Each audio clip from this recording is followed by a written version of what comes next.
ایک بات بڑی ضروری ہے، وہ میں نے آپ سے ضرور کرنی ہے۔ ایک آیت ہے قرآن پاک کی سورت بقرہ پہلا سپارہ آیت نمبر 120۔ اللہ تعالیٰ نے ایک حد بیان کر دی، فرمایا وَلَن تَرْضَىٰ عَنْكَ الْيَهُودُ وَلَا النَّصَارَىٰ حَتَّىٰ تَتَّبِعَ مِلَّتَهُمْ۔ فرمایا یہ یہودی اور عیسائی تم سے ہرگز راضی نہیں ہوں گے۔ یہ قرآن ہے اور سادہ ترجمہ تفسیر کی بھی ضرورت نہیں۔ یہ معاہدے کر لیں، محبت کے وعدے کر لیں، یہ تم سے راضی نہیں ہوں گے۔ کب راضی ہوں گے؟ حتی تتبع ملتہم، یہاں تک کہ تم ان کے دین کی پیروی کرنے لگ جاؤ۔ میرا جب پہلی دفعہ پاسپورٹ بنا تو میں نے سارا پڑھا، کتابیں پڑھنے کا شوق تھا شروع سے۔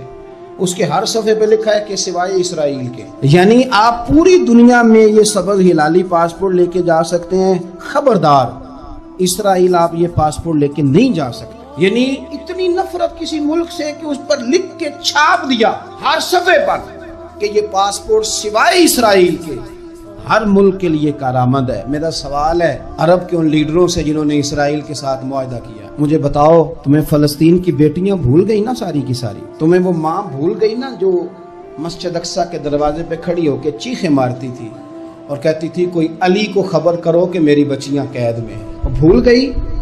تمہیں وہ بہن بھول گئی نا جس پر شراب کی بوتل انڈیڑتے تھے اسرائیل کے فوجی؟ وہ آپ کو ابھی بھی ویڈیو مل جائے گی۔ وہ انڈیلتے تھے شراب کی بوتل، اسے پکڑتے تھے، دست درازی کرتے تھے، اور وہ بیٹی کہتی تھی یا رحمت للعالم۔ بھول گیا تمہیں وہ سارا کچھ؟ تم نے ایک منٹ لگایا اور تم معاہدہ کس سے کروا رہے ہو؟ امریکہ کے صدر سے؟ اتنا ظلم کیا تم نے، اتنا قاتل کے ساتھ معاہدہ؟ کیا سمجھتے ہو فلسطین والوں کا کوئی والی وارث نہیں؟ سنو، میرے رسول کریم صلی اللہ علیہ وسلم نے فرمایا میرا کوئی مالدار امتی دنیا سے چلا جائے، پیسے جائیدادیں چھوڑ کے جائے تو اس کی اولاد میں بانٹ دینا، لیکن اگر اس کے ذمہ قرضہ ہو تو میرے پاس آ جانا، میں اپنے امتی کا قرض ادا کروں گا۔ جس کا کوئی وارث نہیں ہوتا مدینے والا اس کا وارث ہوتا ہے، میں قرض دوں گا اپنے امتی کا۔ کیا سمجھتے ہو فلسطینی لاوارث ہیں؟ صبح قیامت نبی پاک تم سے سوال کریں گے، تمہیں اللہ کے حضور حاضری دینی ہے۔ کیوں نہیں صلح کرتا اسرائیل فلسطین کے ساتھ؟ لبنان کے ساتھ دوستی کیوں نہیں کرتا؟ شام سارا کٹ گیا اسرائیل کی وجہ سے، آج تمہیں خیال آیا ان کے ساتھ معاہدہ کرنے کا؟ ہمیں سبق پڑھاتے ہو خدا سے ڈرو۔ اور پھر اقبال کہتے ہیں مسلمانوں سے مایوس نہ ہونا، حکمرانوں سے زیادہ امیدیں بھی نہ لگانا۔ وہ جو چھوٹے چھوٹے لوگ نکلے تھے نا صحرا سے، بظاہر غریب تھے، بظاہر ان کے پاس مال نہیں تھا، وہ خالد بن ولید جیسے، وہ سعد بن ابی وقاص جیسے، بظاہر ان کے پاس زیادہ اسلحہ نہیں تھا۔ اقبال کہنے لگے مایوس نہ ہونا، یہ نہیں کہنا بن کچھ نہیں سکتا، فرمانے لگے رات میں نے سنا ہے فرشتے آپس میں باتیں کر رہے۔ واہ اقبال، تیرا بھی انداز کتنا نرالا ہے۔ کہنے لگے رات فرشتے آپس میں باتیں کر رہے تھے، میں نے سن لی ہیں۔ بھلا وہ کیا کہہ رہے تھے؟ یہ سارے لوگ نا خالد بن ولید، سعد بن ابی وقاص، یہ صحرا کے رہنے والے تھے، اور اس وقت کی سب سے سپر پاور روما کہلاتی تھی، الٹ پلٹ کے رکھ دی ساری رومی سلطنت۔ تو اقبال کہنے لگے رات فرشتے آپس میں باتیں کر رہے تھے کہ سنا ہے پاکستان کے، ہندوستان کے مسلمان جوان مایوس ہو گئے۔ کہنے لگا نہ مایوس ہونا، نکل کے صحرا سے، جس نے روما کی سلطنت کو الٹ دیا تھا، نکل کے صحرا سے۔